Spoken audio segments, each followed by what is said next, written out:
world expects from Bali, from all of you, is an agreement to launch negotiations towards a comprehensive climate change agreement.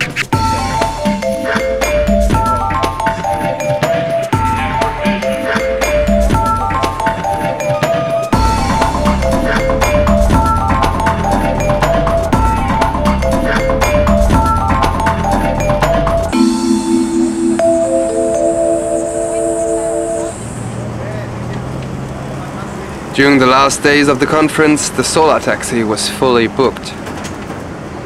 Early in the morning we picked up Dr. Pachauri, who just arrived from Oslo, where he received the Nobel Peace Prize for the IPCC. Okay, Dr. Pachauri, it was a big pleasure for me. My pleasure. To having you on board. All the best. Thank you very much. Before entering the conference, he gave us a clear warning. The amount of awareness and concern there is worldwide today on climate change is probably at an all-time high, and if this doesn't lead to any results, then I think it's very sad. Next stop, New York. Mayor Bloomberg had a close look at the Solartaxi. We use too much energy and we pollute too much, and solar power, if it would work, would make a big difference. He plans to introduce low-emission taxis in New York himself. It would have been great to chat a little longer. But we couldn't let Mrs. Bianca Jagger wait for us. She's the chair of the World Future Council and calls for zero emission until 2020. Off they went, with a surprise when they came back. Eric? Yes? Fantastic. Oh, you're driving! I can't believe it! Driving, yes. The reason this is so special is just because This was one of the first time in my life I ever driven a car.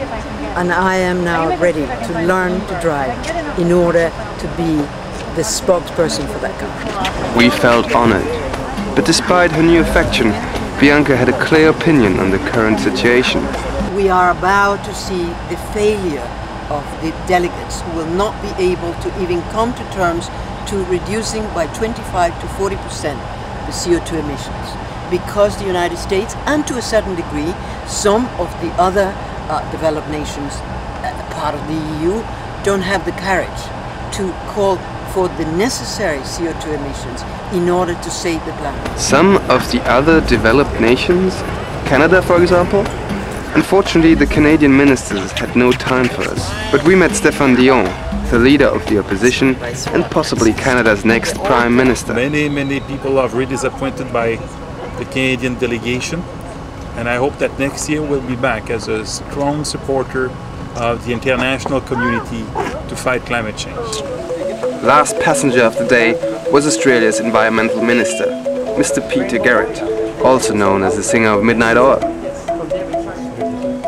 We were happy that he actually did fit inside the car. Even though you probably need to have the roof a little bit higher for someone of my height, it is great fun to be in this car, and I'm absolutely enjoying it after the very, very long hours and business that we've had over the last couple of days. Yeah, right. And I want to congratulate you too on this pioneering journey that you're taking.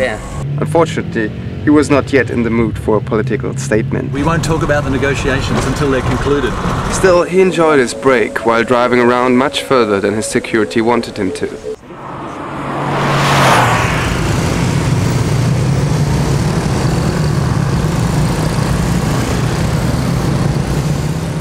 And that was it. The last drive of the Solartaxi on Balinese roads led to Benoa Harbour, back to the Rainbow Warrior. From here, it will be shipped to New Zealand. We'll be back on the roads in a couple of weeks. See you there.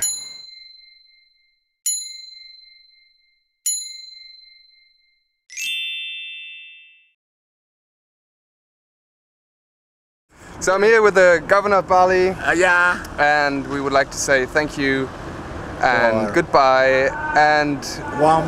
what else? Yeah. See you next year in Poland. See you next year in Poland and Switzerland, no? Oh, Poland. Poland. Rio de Janeiro? No, Poland. No, Poland. Okay. Okay, thank you very much. Bye. Bye.